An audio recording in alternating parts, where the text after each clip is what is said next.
Assalamualaikum warahmatullahi wabarakatuh. Alhamdulillahirabbil alamin wa bihi nasta'inu ala umuri dunya waddin.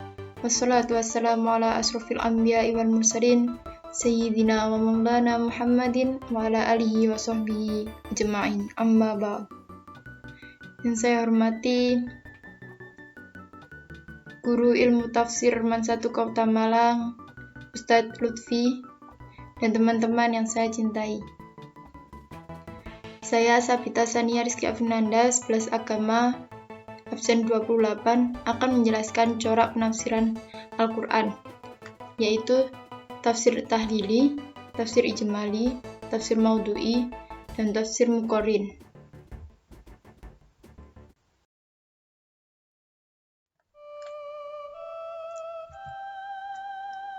Pengertian tafsir dan corak penafsiran.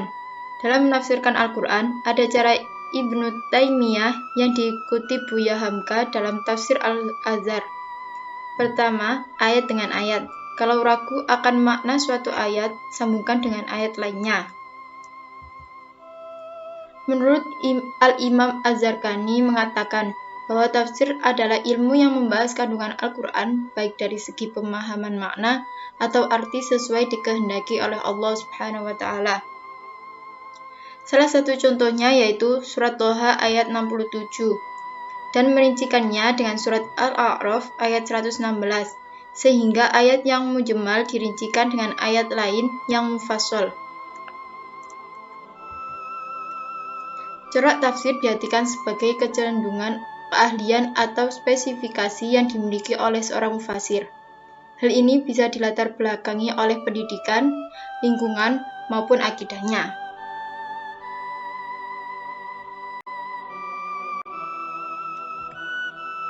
Corak penafsiran Al-Quran.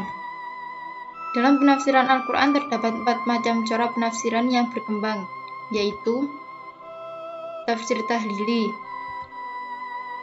yang kedua tafsir ijmali, yang ketiga tafsir muqarrin, dan yang terakhir tafsir maudhu'i.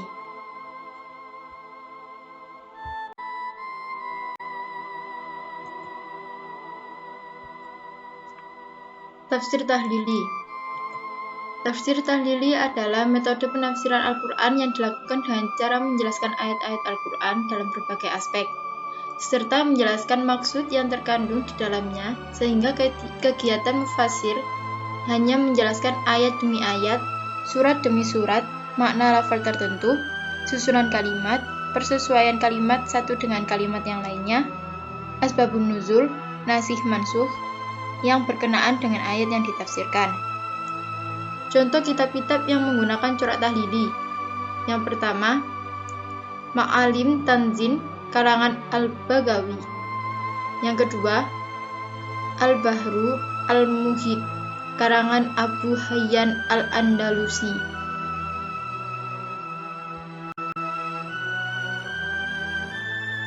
Selanjutnya, tafsir ijmali.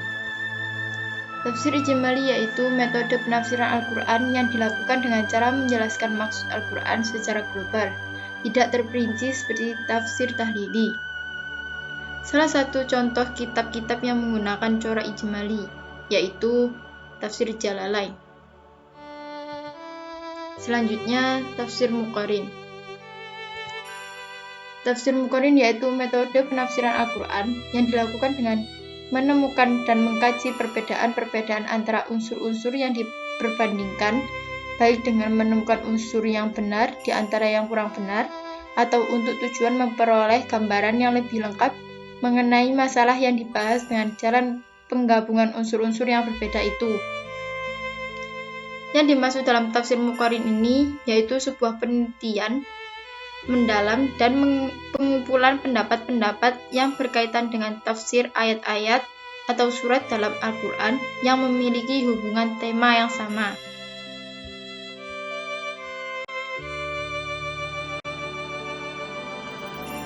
Yang terakhir, tafsir maudhu'i. Tafsir maudhu'i yaitu metode penafsiran Al-Quran yang dilakukan dengan cara memilih topik tertentu yang hendak dicarikan penjelasannya dalam Al-Quran yang berhubungan dengan topik tersebut. Lalu dicarilah kaitan antara berbagai ayat ini agar satu sama lain bersifat menjelaskan. Kemudian ditarik kesimpulan akhir berdasarkan pemahaman mengenai ayat-ayat yang saling terkait itu. Tafsir maudhu'i ini merupakan metode dalam tafsir modern, walaupun memiliki akar di zaman dulu. Akan tetapi, pembahasannya tidak seluas di zaman sekarang.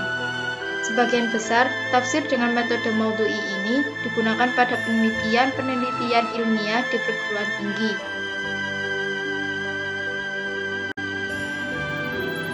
Sekian dari saya, terima kasih. Wabillahi taufiq wal hidayah, waridho wal inayah. Wassalamualaikum warahmatullahi wabarakatuh.